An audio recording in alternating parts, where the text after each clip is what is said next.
first doubt what you will get is that, sir, is it compulsory to imagine a Gauss surface? Compulsory it is. Why? Because I have to apply Gauss law. So Gaussian surface, is it a real surface or an imaginary surface? Obviously, Gaussian surfaces are imaginary surfaces. They are not real surfaces. Okay, point number 1 taken. Point number 2, and the most critical point of discussion. Why do you always take, always नहीं, एक ही बार किया अब तो, I cannot tell always. Sir, why did you take sphere only? What would be the problem if you would have imagined a rectangle or a square, something like this? So let us discuss this. Imagine the question was same. This is a point, please listen. Imagine the question was same. The point was O and the charge was Q. Dot. This was the point P. Now we'll imagine a rectangle. Let me keep it short and sweet. Imagine this is P. So I imagine a rectangle. Dot.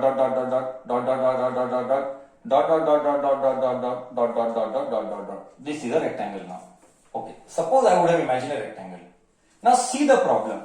See, how to imagine, I will help you. But you first understand. See, you will have a doubt. Sir, doubt क्या आएगा मैं बताता हूँ. Sir, but हमको कैसा पता चलने का कि क्या सरफेस लेने का? क्या तेरे मन में ये डाउट आता है? Sir, हमको how should we understand which shape should we imagine? How should we understand which shape we should imagine? How do we come to know that? Correct ना बच्चा? This will be the doubt. How should I come to know which surface it is? देख, I will answer that doubt. To get उस doubt का solution only we are discussing this.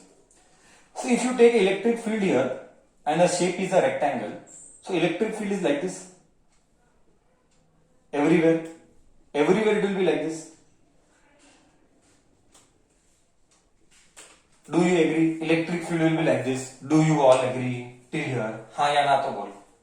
Do you all agree electric field will be something like this? Everywhere. I drew only one or two. Everywhere the electric field will be like this. Now what is the problem, I'll tell you. See, now you did electric field की दिशा.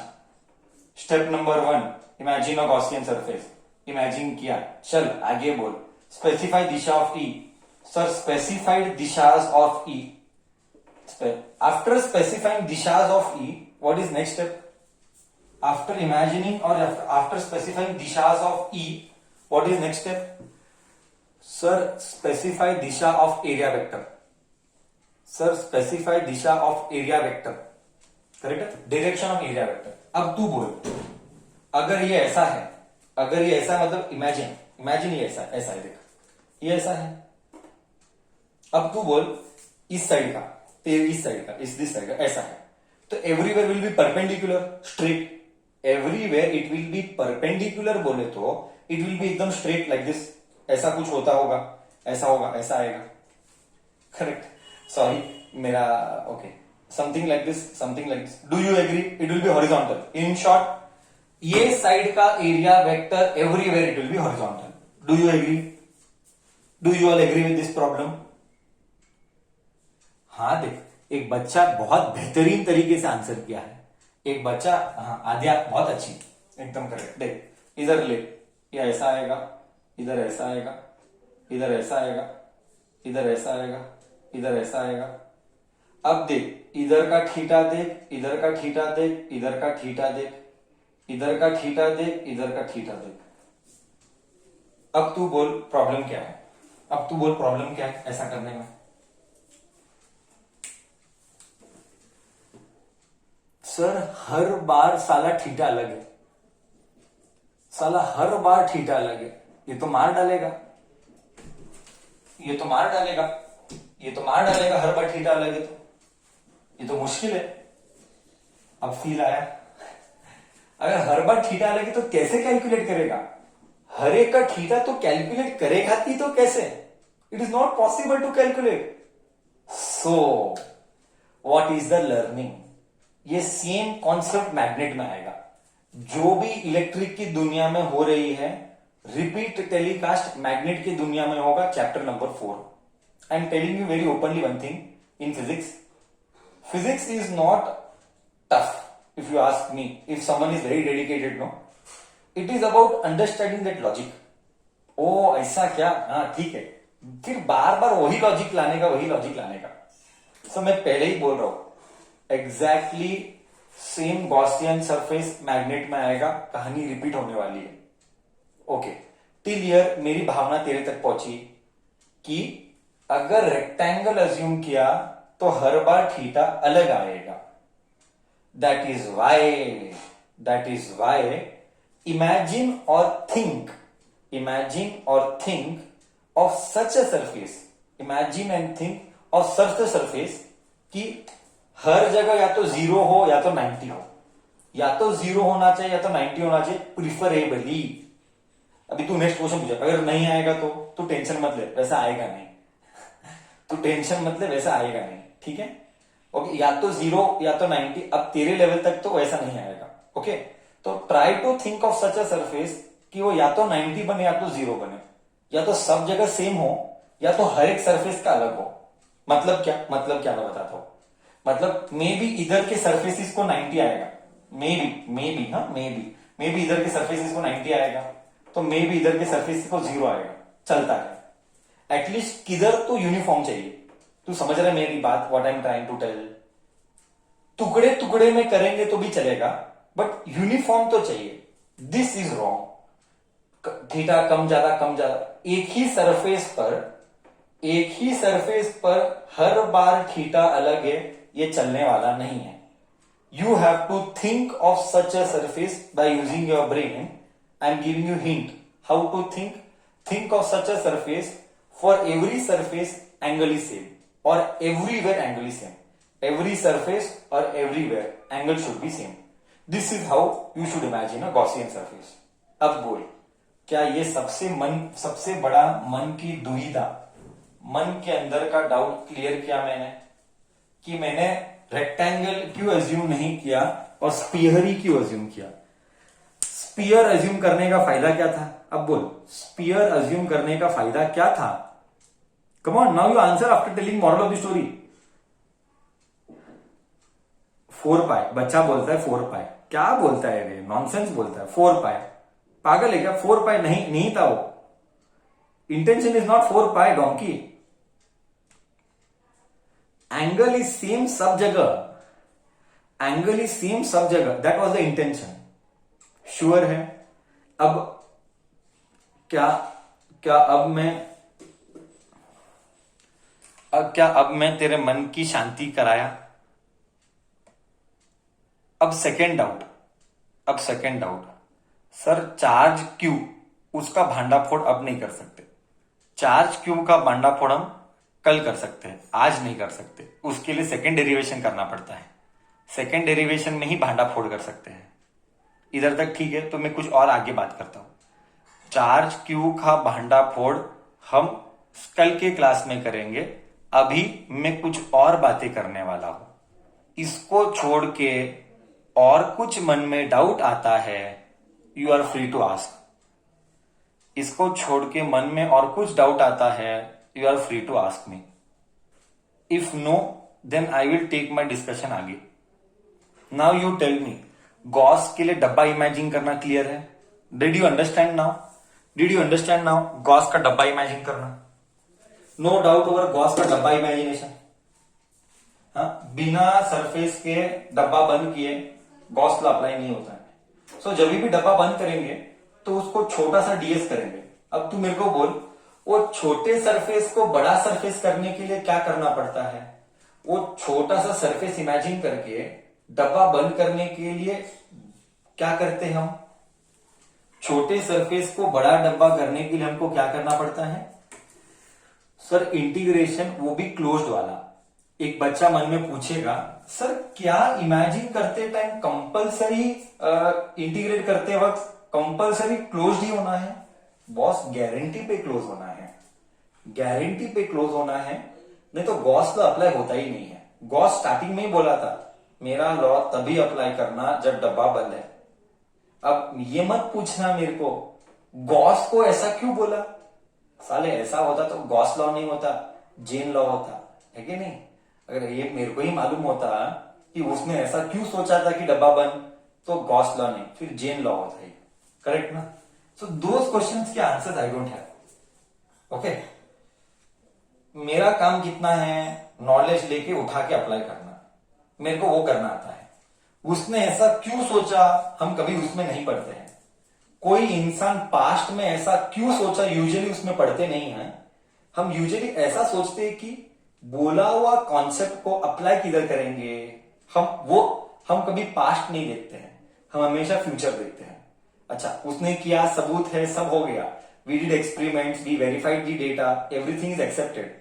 Now once things are accepted, then why to we will not question now, at this stage we will not question. Now what we will question is that ये बोला हुआ knowledge किधर लेके जाएगा। देख, ये बोला हुआ नॉलेज से क्या निकाला, बोल, ये बोला हुआ नॉलेज से मैंने क्या निकाला, बोल तो भाई। दिस नॉलेज से मैंने फ्लक्स बोलता है, गधा फ्लक्स नहीं निकाला, हमने इलेक्ट्रिक फील्ड निकाला, हमने इलेक्ट्रिक फील्ड निकाला। ओके, ठीक है। After having said all this and done, अब ओवरऑल क्या, ओवरऑल थोड़ी शांति हुई। अभी कोई डाउट मन में, संदेह, क्या तुम्हारे मन में कोई संदेह पैदा होता है? If no, then we can go ahead. Kannada में मनस्द्याग इन प्रश्न ಬರ್ತಾ ಇದೇನಿಲ್ಲ, ಮಾತಾಡೋಲೆ ಇಲ್ಲ ಅಂದ್ರೆ ನಾ ಮುಂದೆ ಹೋಗ್ತೇನೆ। Okay, so let us go ahead. See, next derivation को करने के लिए थोड़ा सा बेस बनाना पड़ेगा। नेक्स्ट डेरिवेशन जाने के पहले थोड़ा सा बेस बनाएंगे।